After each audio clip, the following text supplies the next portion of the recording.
Hello, everybody. Welcome back to the podcast. Today's movie is going to be Megan is Missing. Obviously, I posted it on my channel. Thank you so much for getting the I Spit on Your Grave podcast to 100 views so quick. I wasn't really expecting that.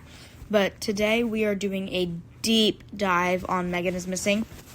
I have 77 questions that have been given to me by people. And I'm going to answer them, but I'm kind of going to rapid fire. What were your first reaction after the credits rolled? What the hell did I just watch? Ew, ew, ew. Had you heard the movie's reputation before watching it? Yes, obviously. I've heard it was like on TikTok a while ago. It was like, most disturbing movie ever made. Megan is Missing. Yeah, there's other questions saying like, is it actually disturbing? So I'll answer those later. Did it live up to the hype or the warnings? Honestly, it wasn't a good movie, so warnings, I guess. It was disturbing, but... Were you scared, disturbed, or mostly uncomfortable? See, I didn't really think it was that disturbing. Well, I did think it was disturbing, but not as much as people said it was. People were saying this is the most disturbing movie ever made. But obviously, there's much more disturbing movies made. Just for instance, a Serbian film. Would you ever watch it again? Why or why not? Honestly, I think I would watch it again. I'd probably just skip a few scenes, because it's just, like, horrible to see 14-year-olds do that. The plot of the movie is two 14-year-olds talk to grown men, a grown adult online, and then decide to meet him. One of them decides to meet him in person, and obviously Megan goes missing. And then the other one is just filming a video in their backyard 2 weeks later and gets kidnapped too. So yeah, that's the plot of the movie. Would I watch it again? Probably. Why or why not? I don't know. I had a good plot. I think it could have been like better though. How believable did Megan and Amy feel as characters? Well, they were 14 at the start of the movie. They were doing like drugs, smoking, drinking, like cocaine. That doesn't sound very believable to me as someone who is going to school with 14-year-olds and they act nothing like that. Which character did you connect with more? Oh, Amy, obviously. Megan was the little bad girl type stuff, and Amy was like this sweet little pure thing. Not thing, sweet little pure teenage girl. Did Megan's behavior feel realistic for a teenager? No, obviously not. Did Amy make choices you understood? I'd say yeah. She went to a party, she didn't like it, and she wanted to leave. So, yeah, that makes sense. Were the characters well written enough to make you care? Only Amy, really. I didn't really sympathize with Megan enough. Which moment made you realize the story was taking a dark turn? Sorry, I paused. I'm kind of thinking. This isn't scripted at all. I didn't get these responses before, so that's like one of the best things about this podcast. I answer the questions as I go. I guess when the two photos got leaked of her in like a trap. Did the friendship between Megan and Amy feel authentic? No, not really, because it felt like Megan was way too, like, grown up for her, and Amy just wanted to be, like, a little kid. How did the parents contribute to the story? They really didn't, honestly. Trigger warning, just for the rest of this. Megan told the audience that she had been essayed by her father many, many times. So, yeah, and Megan's mom was very abusive, too. Did the found footage style make the movie more believable? The movie was just believable because something like that could happen, and probably has happened. Would it have worked more as a traditionally filmed movie? No, not really. I think it was fine the way it was as a found footage. Which scene benefited the most from found footage format? Definitely the end where Amy was, like, being tortured by the bad guy's name is Josh. Amy was being tortured by Josh, definitely that. Did the amateur acting help or hurt the realism? Hurt. There was one scene where Amy was, like, talking to Josh, and she's like, you don't know who I am. You don't know me. And it kind of felt like really cringe. I hate to say that, but it kind of felt a little cringe. Still a good movie, but that scene was just overly cringe. Did the editing make it feel like real evidence? No, not really. At what point did you start feeling uneasy? Honestly, at the party scene, because, like, no, why would anybody go to a party like that? Which scene had the most suspense? The barrel scene. I'll go into detail later.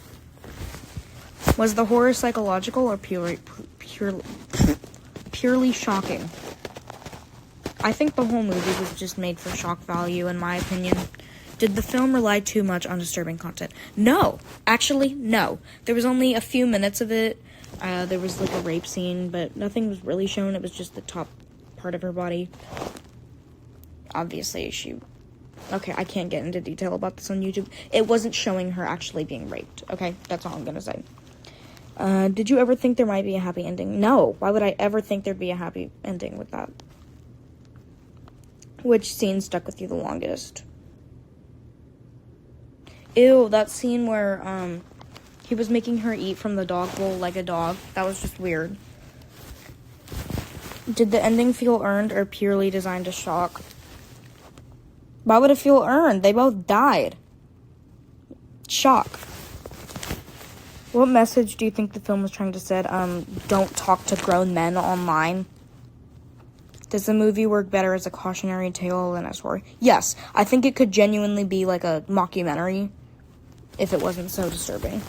Do you think teenagers today would relate differently than audiences in 2011? No, because they didn't even act like teenagers. They acted like grown women. Did the internet story does the internet make the story feel timeless? I don't know what that means, so I'm just gonna say no. I know, this sounds so stupid. How much responsibility do parents have versus teenagers? Parents should have more responsibility. Why do you think the movie became so infamous? Probably for the rape scene. Does its reputation exceed its actual quality? No. Is this one of the most disgusting movies ever made? No. Obviously, a Serbian film, slaughtered vomit dolls. Stuff like that is what I'd consider disgusting. Do you think TikTok exaggerated how scary it is? 1,000,000,000%. Is it famous because it's genuinely effective or people dared each other to watch it? Probably because people dared each other to watch it. Did viral marketing help or hurt the film? Help because it wasn't really that popular until people on YouTube went like, oh my god, go watch this new movie, it's so disturbing. Would it be nearly as well known without social media? Probably not, because it wasn't a big movie in the first place when it came out. What did you think of Michael Goy's direction? Since it was a found footage movie, I can't really, debate on that, because it was supposed to look very shaky with an old camera, you know. Was the low budget obvious? Yeah. It was pretty obvious. There wasn't really any good props. Was technical aspect work best? No. Which technical aspect felt weakest? So found footage films are supposed to be very shaky cameras, like Blair Witch, Hell House LLC. But this one, it didn't even feel like found footage, really. How important was the soundtrack, or the lack of one? There wasn't a soundtrack. I don't remember a soundtrack at all. Did the movie feel more like a documentary than fiction? Yes. Is there a line between disturbing and exploitative? Yeah, I'd say a film can be disturbing without being literally just a porno. Did this movie cross that line? No. Can a movie be effective while also being unethical? Yeah, I'd say so. In some ways. Should filmmakers have limits when portraying second stutter. When portraying real-world dangers? I don't think they should make it too explicit, yeah. Is it irresponsible to market a film like this to young? Yes! Why would you? No. Do not market this to kids. To younger audiences? No. Why has this movie stayed relevant for over a decade? Because of TikTok. That's the only reason. Do you think it deserves more cult status? No, it's already popular enough because of TikTok. Is it more infamous than actually good? Yes, because of TikTok. Has another found footage movie surpassed it in terms of realism?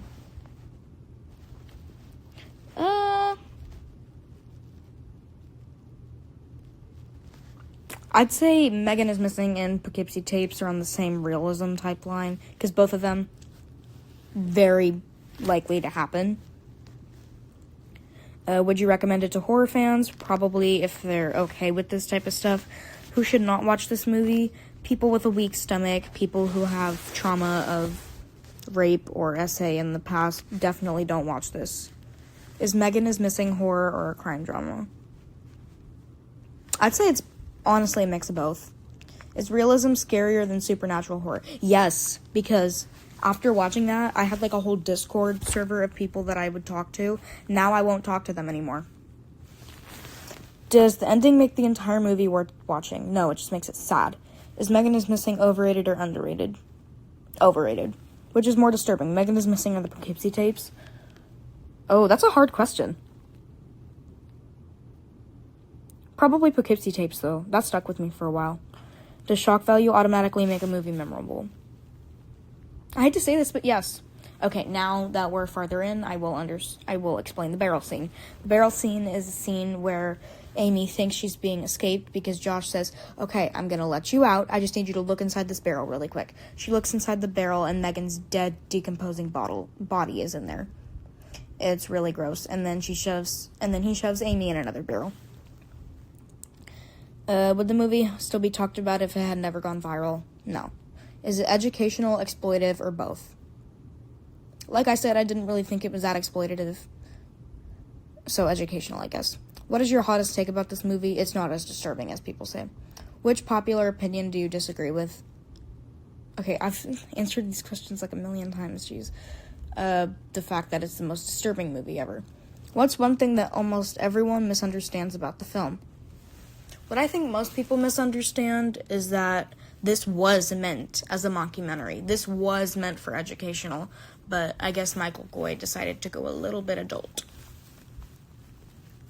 Is there a scene that's underrated? Probably when Amy's being abducted. I don't feel like more people talk about that.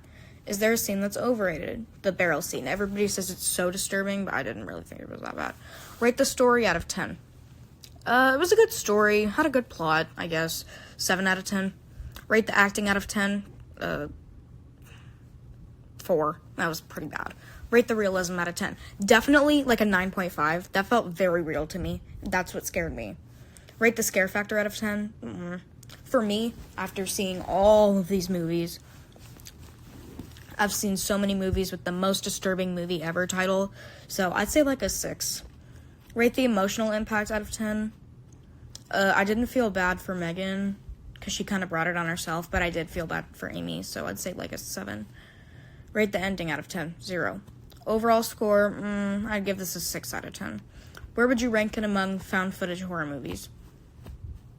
Probably below Poughkeepsie Tapes, below Skinamarink, below Blair Witch, below all the mainstream movies. Is it in your top 10 most disturbing horror films? Probably number 10. Would you revisit it? Or, last question. Would you ever revisit it, or is it once enough? I would revisit it. Okay. That is all 77 questions. Thank you so much for tuning in and listening to the podcast. I will see you next time. Goodbye.